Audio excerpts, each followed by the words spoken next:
నమస్తే, నా పేరు తేజస్విని. బీసీఎన్ న్యూస్ కి స్వాగతం. ముందుగా ముఖ్యాంశాలు. ధాన్యం కొనుగోలు ప్రక్రియలో దళారుల ప్రమేయం లేకుండా చూడండి, అధికారులకు సూచించిన మంత్రి నాదెండ్ల మనోహర్.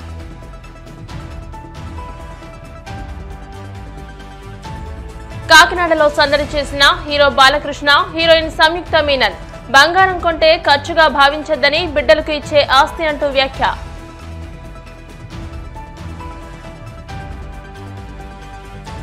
ఏడున మెగా పేరెంట్ టీచర్ సమావేశాలు ఏర్పాట్లను సిద్ధం చేశామన్న కలెక్టర్ నాగరాణి.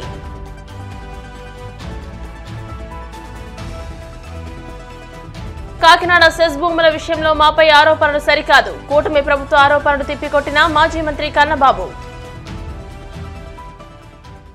ధాన్యం కొనుగోలు ప్రక్రియలో దళారుల ప్రమేయం లేకుండా చూడాలని, రైతులకు అన్ని విధాలా అండగా నిలవాలని రాష్ట్ర పౌర సరఫరాల శాఖ మంత్రి నాదెండ్ల మనోహర్ అధికారులను ఆదేశించారు. విశాఖ కలెక్టరేట్ కార్యాలయంలో ఉత్తరాంధ్ర జిల్లాల పరిధిలోని జాయింట్ కలెక్టర్లు, civil supply, legal metrology, vigilance, వ్యవసాయ శాఖల అధికారులతో సమీక్ష నిర్వహించారు. ధాన్యం కొనుగోలు ప్రక్రియ అత్యంత సజావుగా, పారదర్శకంగా జరిగేలా చర్యలు తీసుకోవాలని, సాంకేతిక సహాయాన్ని తీసుకోవాలని సూచించారు. క్షేత్రస్థాయిలో ఎదురయ్యే సమస్యలకు సత్వర పరిష్కార మార్గం కనుగొనాలని, మరీ క్లిష్టమైతే ఉన్నత స్థాయి అధికారుల దృష్టికి తీసుకురావాలని హితవు పలికారు.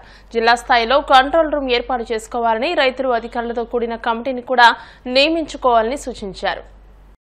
రైతుల్ని ఎక్కడ కూడా ఇబ్బంది పెట్టకుండా టెక్నాలజీని ఉపయోగించి ఒక భరోసా ఇస్తూ ప్రతి కార్యక్రమం రైతుకు మేము అండగా నిలబడాలనే ఆలోచనతోటి ఒక చక్కటి కార్యక్రమం ప్రజలకు తీసుకెళ్తున్నాం. ఇప్పుడే గౌరవ ముఖ్యమంత్రి గారు రాష్ట్ర వ్యాప్తంగా ఉన్న కలెక్టర్లతోటి, అధికారులతోటి టెలికాన్ఫరెన్స్ ఇప్పుడే ముగిసింది. చాలా స్పష్టంగా చెప్పారు, ధాన్యం కొనుగోలు విషయంలో ఎక్కడ కూడా ఉదాసీనత చూపించకూడదు. క్షేత్రస్థాయిలో ప్రత్యేకంగా రైతు సహాయ కేంద్రాల్లో పనిచేస్తున్న సిబ్బంది, వ్యవసాయ శాఖ సిబ్బంది, పౌర సరఫరా శాఖ సిబ్బంది, అదేవిధంగా రెవెన్యూ సిబ్బంది కలిసికట్టుగా సమాయుత్తమై రైతుకు మాత్రం ఎక్కడ ఇబ్బంది కలగకుండా చిన్న చిన్న అంశాలపైన, మిల్లర్లు కానివ్వండి, తేమ శాతంలో తేడా ఉందనే విషయం కానివ్వండి, గన్ని బ్యాగ్స్ గోతాల విషయంలో కానివ్వండి, ట్రాన్స్పోర్టేషన్ విషయంలో కానివ్వండి, ఎక్కడ కూడా పొరపాటు జరగకుండా పూర్తి స్థాయిలో రైతు ఎట్టి పరిస్థితుల్లో కూడా సంతోషకరంగా కష్టపడిన ధాన్యాన్ని ప్రభుత్వానికి అమ్మగలిగే పరిస్థితి తీసుకోవాలని చాలా స్పష్టంగా ప్రభుత్వం నుంచి ఆదేశాలు జారీ చేయడం జరిగింది. అందులో భాగంగా ఈ 5 రోజులు ఉత్తరాంధ్రలోనే మేము పర్యటించి ప్రతి జిల్లాలో కూడా ఈ కార్యక్రమం ఏ విధంగా జరుగుతోంది, ధాన్యం కొనుగోలు విషయంలో మన రైతన్నకి ఒక అండగా నిలబడే విధంగా ఈ కూటమి ప్రభుత్వం నిలబడుతుందని మీ సందర్భంగా తెలుపుకుంటున్నాం. ప్రజలు ఏ విధంగా ఆందోళన చెందుతున్నారో, ఏ విధంగా అక్రమంగా బియ్యాన్ని వీళ్ళు తరలిస్తున్నారో వీటిపైన సమగ్రంగా విచారణ జరుగుతుంది. తప్పకుండా ఒక ప్రక్షాళన దిశగా నడుస్తున్నాం కాబట్టి నిజాయితీగా ఈ కార్యక్రమం ముందుకు సాగాలని ప్రజలందరూ కూడా సహకరించాలని మీడియా మిత్రులు కూడా చాలా సహకరించారు. రాష్ట్రంలో ఉన్న ప్రధానమైన పోర్ట్స్ విశాఖపట్నం, గంగవరం, అదేవిధంగా కృష్ణపట్నం, ఈ 3 పోర్ట్స్ నుంచి బియ్యం ఎగుమతి మీద పోల్చుకుంటే దానికన్నా డబుల్ ఒక కాకినాడ నుంచే జరిగింది. దానిపైన అందుకనే మేము ప్రత్యేకంగా ఎందుకు కాకినాడ అనే దానిపైన చాలా క్లారిటీగా మీకు చెప్తున్నాం. ఖచ్చితంగా విశాఖపట్నం నుంచి కూడా రైస్ ఎగుమతులు జరుగుతున్నాయి. దానిపైన కూడా మా అధికార యంత్రాంగానికి ఉదయమే మేము అలర్ట్ చేశాం.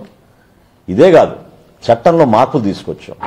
పీడీ యాక్ట్ తీసుకొచ్చాం. ఈ రోజున రైస్ స్మగ్లింగ్, రైస్ స్మగ్లర్ ఎవరైతే పీడీఎస్ రైస్ ని ఉపయోగించి ఎక్స్పోర్ట్ల కోసం వాడుతున్నారో వాళ్ళపైన పీడీ యాక్ట్ కూడా మేము ఇంప్లిమెంట్ చేయబోతున్నాం.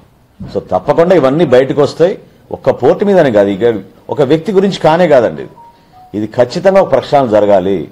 ఇన్ని వేల కోట్ల రూపాయలు ఖర్చు పెట్టి ప్రభుత్వ నిధులు మనం ఉపయోగిస్తున్నప్పుడు సమగ్రంగా జరిగే ఈ కార్యక్రమాన్ని ప్రజలకు చేరే విధంగా, ఇందులో మేలు జరిగే విధంగా ఒక ప్రయత్నం చేస్తున్నాం. శ్రీకాకుళం నుంచి చిత్తూరు వరకు, చిత్తూరు నుంచి శ్రీకాకుళం నుంచి లారీలు ఏదైనా సరే ఒక గ్రీన్ స్లిప్ చూపిస్తే ఆ గ్రీన్ ఛానల్ ద్వారా కాకినాడ పోర్టుకి చేరేవి. ఈ వాస్తవం. అందులో అధికారులు ఉన్నారా, ఎవరున్నారా అనేది ఈ సమగ్రమైన ఎంక్వైరీలో తప్పకుండా బయటకు వస్తుంది. నేను గతంలో కూడా చెప్పాను, కొంతమంది సీనియర్ అధికారులు కూడా చాలా బాధ కలిగించింది నాకు, ఇన్వాల్వ్ అయ్యారు.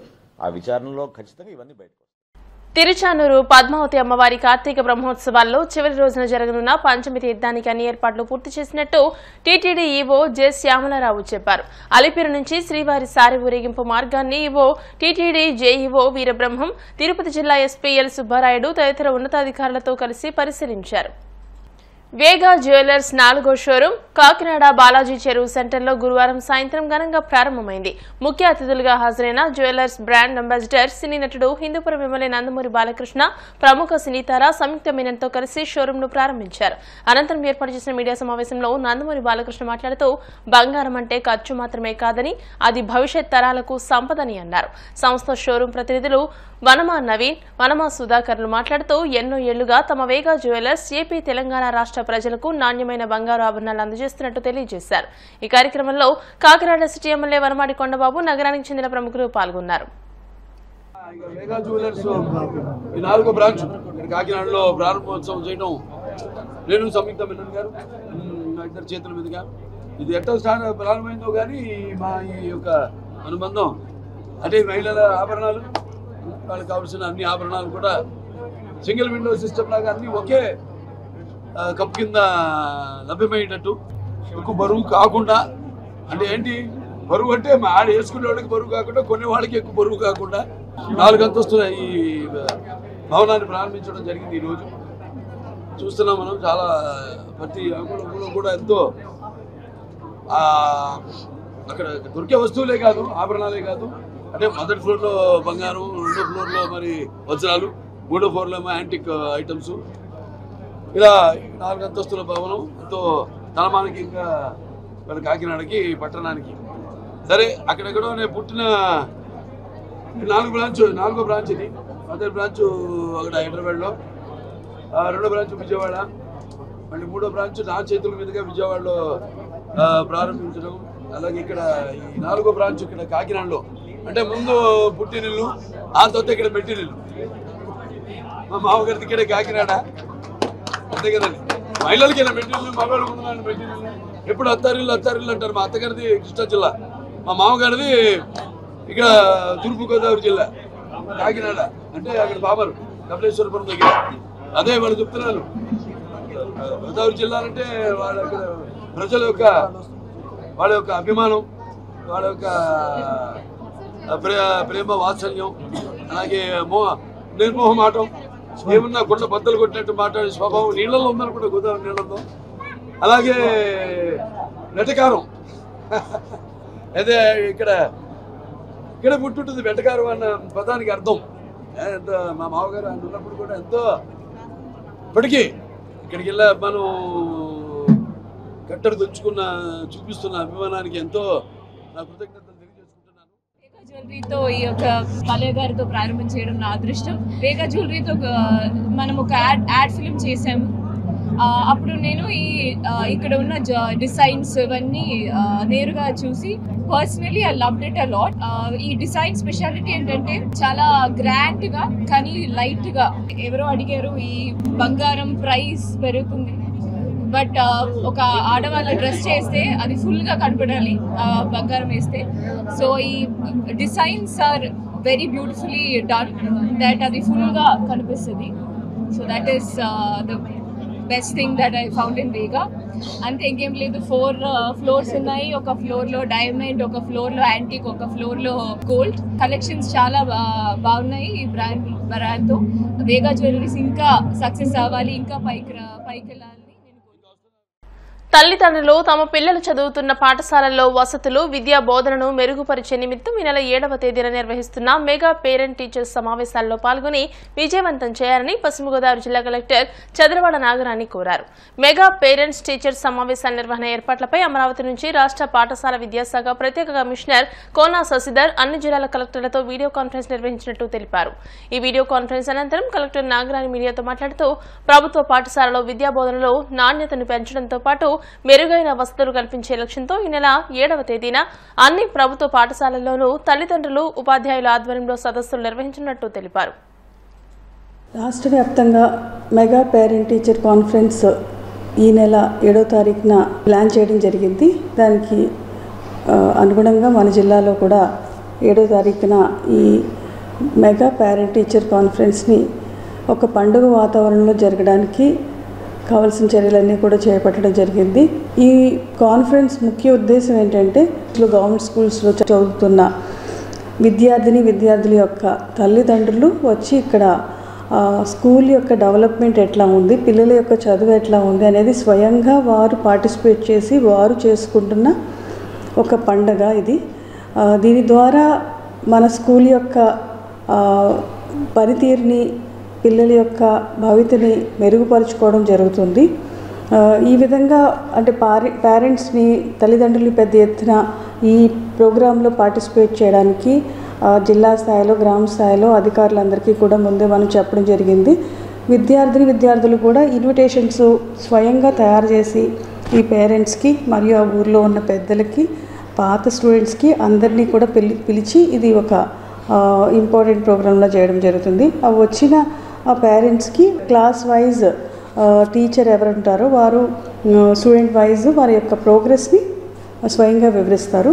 తర్వాత పేరెంట్స్ వాళ్ళు ఇంట్రెస్ట్ తీసుకుని అక్కడ స్కూల్ యొక్క డెవలప్మెంట్ ఎలా ఉంది, ఉత్తీర్ణత శాతం ఎట్లా ఉంది, లాస్ట్ డెవలప్మెంట్స్ ఎలా ఉన్నాయి, ఫ్యూచర్ ప్లాన్ ఏంటి అనేది అంతా కూడా స్టూడెంట్స్ పేరెంట్స్తో కలిపి టీచర్స్ అంతా కూడా వివరించడం జరుగుతుంది.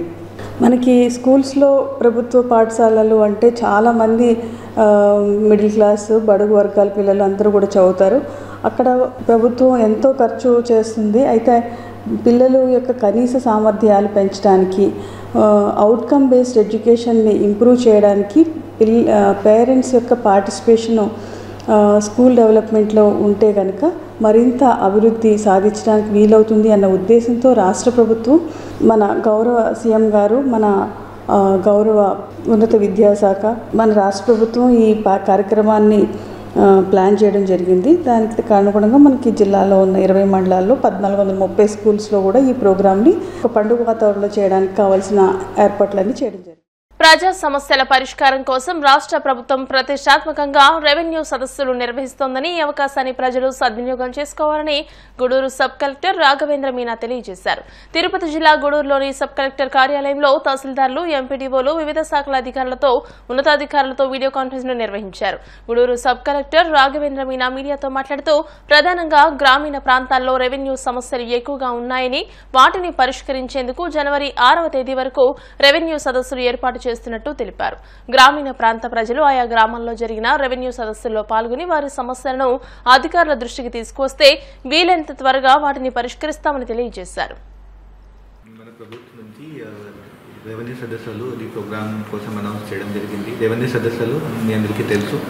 ఈ ప్రోగ్రాంలో మన ఉద్దేశం ఏంటి? మన ఉద్దేశం రెవెన్యూ డిపార్ట్మెంట్ నుంచి రెవెన్యూతో పాటు పంచాయతీరాజ్ డిపార్ట్మెంట్ కానీ, ఫారెస్ట్ డిపార్ట్మెంట్ కానీ, ఎండోమెంట్ డిపార్ట్మెంట్ కానీ, అది అన్ని department people, survey department, registration department అందరూ ఒక్కసారి ప్రతిరోజు ఒక ఊరికి వెళ్ళి అక్కడ కూర్చొని అక్కడ రైతుతో మాట్లాడి వాళ్ళకి ఏమేమి సమస్య ఉంది అక్కడే ఈ రిప్రజెంటేషన్ వాళ్ళ దగ్గర తీసుకొని వాళ్ళకి ఒక సమాధానం కోసం ప్రయత్నం చేయడానికి ఇది ఒక గవర్నమెంట్ ప్రభుత్వం నుంచి ఒక మంచి ప్రోగ్రామ్.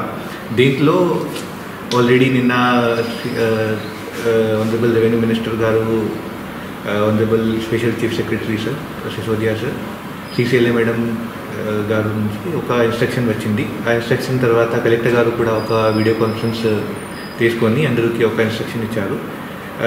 ఆ సంబంధంలో నిన్న నేను ఆల్రెడీ అందరూ తహసీల్దార్కి ఒక ఇన్స్ట్రక్షన్ ఇవ్వడం జరిగింది. ఇప్పుడు ఈరోజు అందరూ తహసీల్దార్కి, ఎంపీడీఓస్కి, ఫారెస్ట్ డిపార్ట్మెంట్కి, సర్వే డిపార్ట్మెంట్కి అందరూ విఆర్ఓ, విలేజ్ సర్వే కోసం ఒక వీడియో కాన్ఫరెన్స్లో ట్రైనింగ్ సెషన్ ఇవ్వడం జరుగుతున్నది. ఈ ట్రైనింగ్ సెషన్లో ముఖ్య ఉద్దేశం వాళ్ళకి ఈ ప్రోగ్రామ్ కోసం మైన్యూట్ డీటెయిల్డ్ చెప్పడం జరుగుతున్నది. ముఖ్య ఉద్దేశం ప్రోగ్రామ్కి అక్కడ వెళ్ళి రైతుకి అతను ఒక పెటిషన్ ది కన్సర్న్ ఎంఆర్ఓస్కి ఇవ్వాలి. అక్కడ వాళ్ళకి ఒక ఎండోర్స్మెంట్ ఇవ్వాలి. తర్వాత ఒక టైం వాళ్ళకి ఇవ్వడం జరుగుతుంది. ఈ టైంకి రెవెన్యూ టీం ఇక్కడ వస్తుంది. ఇక్కడ ఫీల్డ్ ఎంక్వైరీ కోసం అందరికి ఆల్ ది ఇంట్రెస్టెడ్ పార్టీస్కి ఒక నోటీస్ కూడా ఇవ్వాలి. ఇప్పుడు కాసేపు ప్రకటనలు.